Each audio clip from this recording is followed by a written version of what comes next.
The Galactic Council chamber fell silent as Ambassador Crather's translator crackled to life. The insectoid diplomat's mandibles clicked nervously as he addressed the human delegation.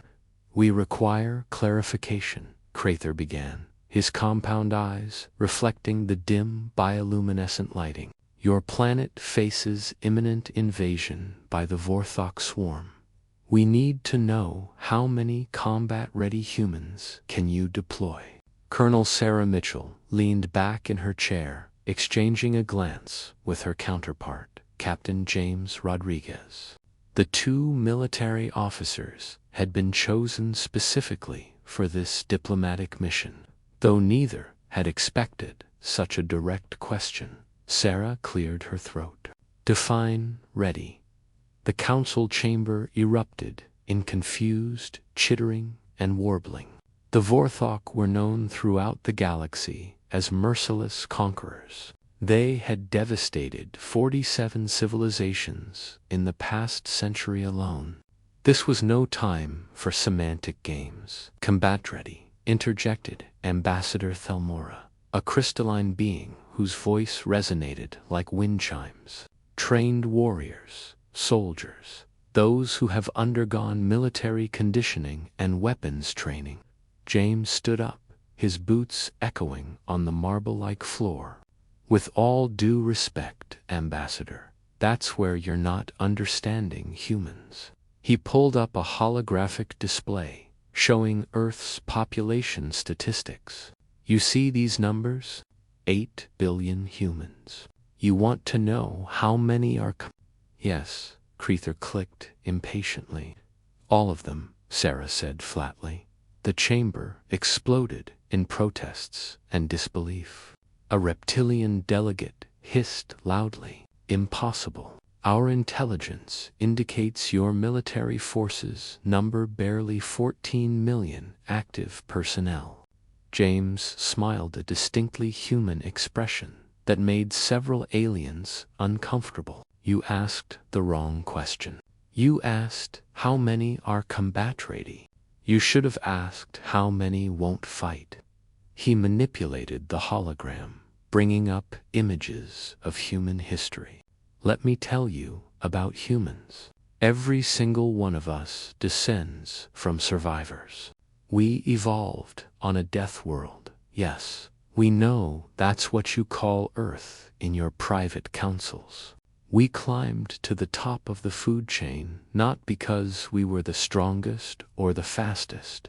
We did it because we're the most stubborn," Sarah continued, standing beside James, "and the most creative when it comes to violence." She pulled up another image, a human child, no more than 6 years old. "This is Mia Chen. She's in 1st grade. Last year, she fought off a coyote that attacked her younger brother using nothing but a stick and her lunchbox. She was 5. More images appeared. "This is Marcus Thompson, age 73. He's a retired accountant. He also happens to know 17 ways to kill someone with office supplies because he took a self-defense course in his 60s. This is Dr. Aisha Patel, a surgeon.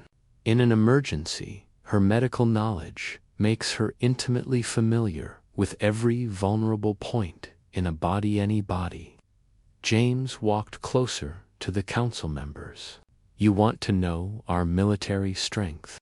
Our active military are the professionals, the ones who do this for a living. But behind them, you have 8 billion humans who grew up watching movies about last stands and impossible victories. Who read stories about farmers becoming warriors, about grandmothers protecting their families, about children outsmarting monsters. Your species has military castes," Sarah added. "Specific individuals, bred or chosen for combat, while the rest of your populations remain docile, protected. You can't comprehend what we're telling you because it's foreign to your psychology." She brought up footage of human sporting events, martial arts, boxing, even hockey. We engage in combat for entertainment. We teach our children to fight in structured environments called martial arts just for discipline and fitness. Millions of humans spend their free time learning how to hurt others, not because they plan to, but because they can. Creather's antennae twitched. But untrained civilians against the Vorthok, you're still not getting it, James interrupted. A human farmer has access to fertilizer and fuel, both components, for explosives.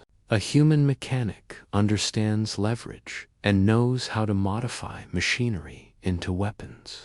A human chef knows chemistry and has a dozen knives.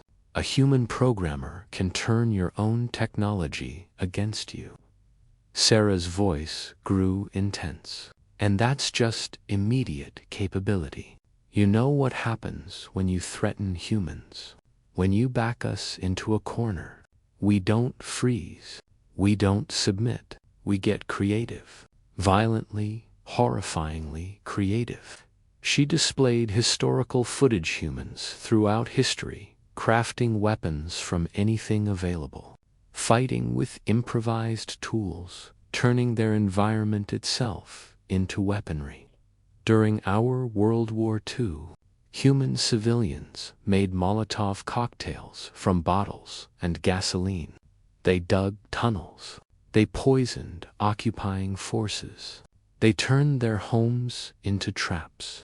Grandmothers taught children how to identify enemy soldiers. Teenagers became saboteurs. Scientists built bombs in secret laboratories. James leaned on the podium. You want to know our combat strength? Here's your answer. We have 14 million trained professional soldiers with access to our most advanced weapons.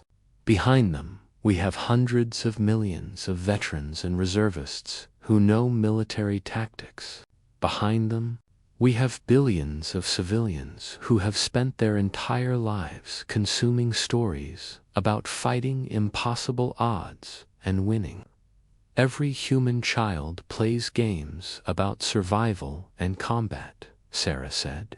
Every human has imagined how they'd defend their home, protect their family, fight back against monsters. It's wired into us. And when the Vorthok command, we know they're coming. They won't just face our military. James's expression hardened. They'll face the mother, who will tear apart anything threatening her children. The programmer, who will hack their ships. The factory worker who'll sabotage their equipment. The teacher who'll turn their classroom into a fortress. The doctor who knows exactly where to cut. They'll face 8 billion humans, Sarah finished. Each one descended from survivors. Each one capable of killing if pushed far enough. Each one unwilling to become prey. The council chamber remained silent for a long moment. Finally, Thelmora's crystalline form pulsed with an uncertain light. Unprecedented, the ambassador said quietly. Your entire species is a warrior race. No, James corrected. We're a survivor race. There's a difference. We don't want to fight, Sarah nodded. But if the Vorthok come to Earth expecting to find combat-ready soldiers only on the battlefield, they're going to learn a hard lesson. They'll find that on Earth, every home is a fortress.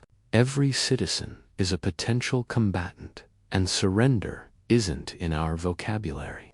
So to answer your question, James concluded, we can deploy 8 billion combat-ready humans. The question isn't whether they're ready, it's whether the Vorthok are ready for them.